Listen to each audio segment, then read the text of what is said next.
Vickers van der Venter, the South African on his third Dakar, has always been at the sharp end of things right from the start. Once into Africa, he's easily been inside the top 40. A spirited performance considering that the quads are not usually higher up the order. This is so because quads are hard to ride, hard to maintain, leaving a quad in Dakar as a red phenomenon. Europe wasn't good for me for the weather. I don't like the cold weather. But as soon as we went to Africa, that the weather is very nice for us. I like this. That's what we used to. And I had a few problems with flats. Otherwise, everything going very well. And front shocks went. I got other new front shocks. So I look forward for the next half of the race to do it. His quad is an 850 Rotax engine Bombardier out of Canada, a machine not often seen on the Dakar. He's changed the shockers, as he says, and you can see exactly why. Bad news, though, last night, as he was so close and yet so far from the bivouac here in Tajit, as a rear axle cried enough, and he's out of the Dakar. He has, though, another year to think about the Dakar rally and maybe have a party with Alfie Cox at Dakar next year. You go to Dakar? Huh? You go to Dakar? Yeah, I will take a plane from Dakar. So you next year? Yeah, next year. Thank you. Today is not a good day. First I got two flats at one time, I couldn't believe it. And then the real axle bearings went, first the right side. So I was trying, and then the left went. And the chain blade, you know, every time the chain came off. And at the end of the day, there's nothing left at the back. I destroy everything, 30 k's from here. So that's the end of Dakar for this year. Maybe next year. Leaving the Dakar is never easy. The case for Vickers late last night here in Tajit. We hope to see him soon, next year.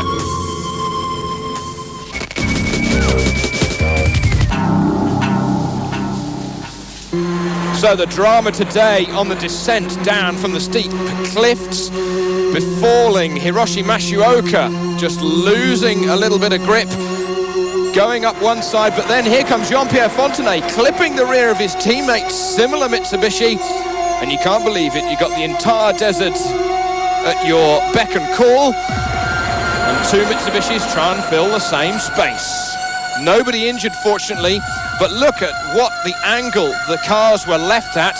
Matsuoka's car completely wedged in between the blue Mitsubishi and the rocks, but soon Gilles Picard, the co-driver for Jean-Pierre Fontenay, out of the System 207 machine, moving the rocks, and so steep he himself nearly falling down the descent. But soon Matsuoka was out of trouble. Pascal Maimon, his co-driver, grabbing the notes off the dashboard, and the overall leader of the Dakar 2002 soon passing Jean-Pierre Fontenay, and away.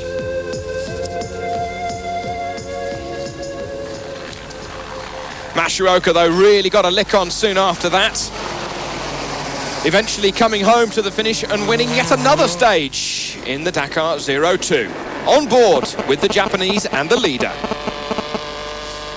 Good form, but so I need another competitor. So I want normally Baggy and another company. 500. So we will compete, but this year, so we are very strong and strong team and strong car. So today, this year was many parallel now. Okay. 1-5. Yep. Matsuoka happy to be leading, but maybe looking once more for the battle between the Mitsubishis and the Schlesser buggies and the Nissans. Well, the winner from yesterday, Jean-Pierre Fontenay, being second quickest through the stage, only 4 minutes and 41 seconds back of Matsuoka. He certainly gave the Mitsubishi a real pounding. Not a good day for Kenjiro Shinazuka. He broke the rear suspension and he lost precious time. Thierry Delazotti, the co-driver underneath the car, saying, we've been here for some 5 or 10 minutes. We've lost a bit of time, but we're just repairing it, and we will be getting to the finish very soon. We'll be okay. Shinazuka struggling with the camel grass and his injured back.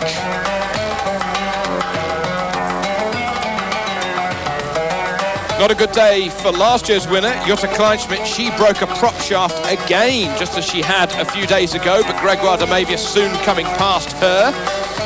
On the stage, that was Demavius finishing back in 6th position as the camel caravan went on.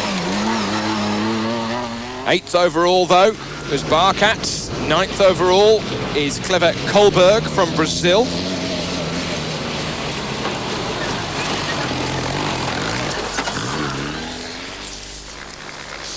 Whilst 11th overall is the youngest driver in the event, Frenchman Nicolas Mislin. His co-driver Jean-Michel Polato saying, today it's going to be very, very hard because in the sandstorm it's very difficult to follow the tracks of the previous car because the wind just covers them pretty well instantaneously. We've got to be very careful because a stage without GPS, such as we're on today, we've got to follow the bearings and the distances. For sure tonight it's going to be all change. Nicholas, though, saying, when I went to breakfast this morning, I saw others arriving from yesterday's stage, and it's these people who are the best. We arrived this morning at 6 o'clock, and then we left at 10:30 this morning for this stage. It's already hard for the others today. They really are the best. Jean-Jacques Ratet, he is 13th overall with his Toyota. While Jean-Francois Guinaud, he's 14th overall with his Nissan.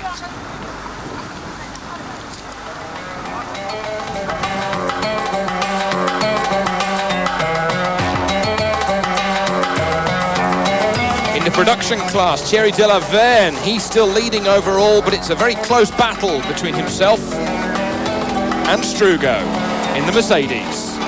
Japanese versus the German manufacturer.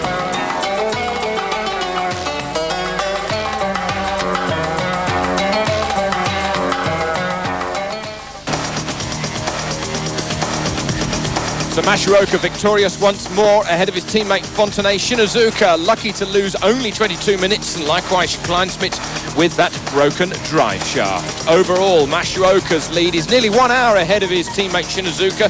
Kleinschmidt, though, only a few seconds back in third. It's very close for that final podium position.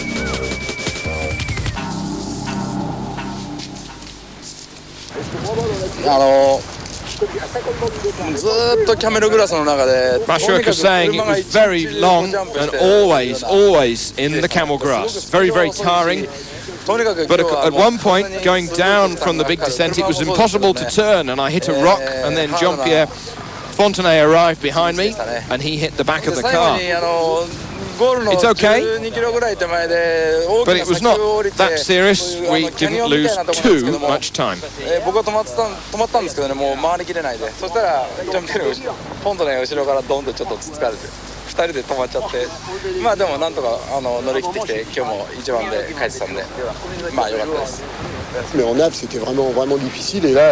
Jean-Pierre Fontenay saying 10 kilometers before the finish we came down this big descent and I hit Masuoka.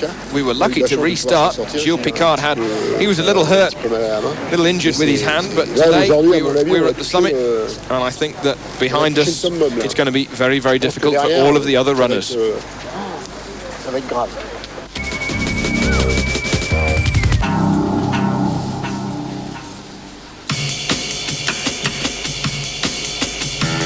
Onto the trucks then, and no lesser difficulties out there in the sand for the big monsters of the deserts. Andre de Azevedo, he broke his transmission axle and he could be in jeopardy losing his third place overall. Sugawara is going up in the overall ranking. He's doing well in his Japanese Hino. Vladimir Chagin always fighting for the overall leadership though, battling it out with Carol Laprace in the Tatra. Laprace some 38 minutes behind. Paolo Barria in his Unimog 403, the former Grand Prix Formula 1 driver. He's quite a way back, but he's still having fun in the desert. He was laughing at breakfast this morning and even taking time to take a photograph of his crew in the middle of a sandstorm.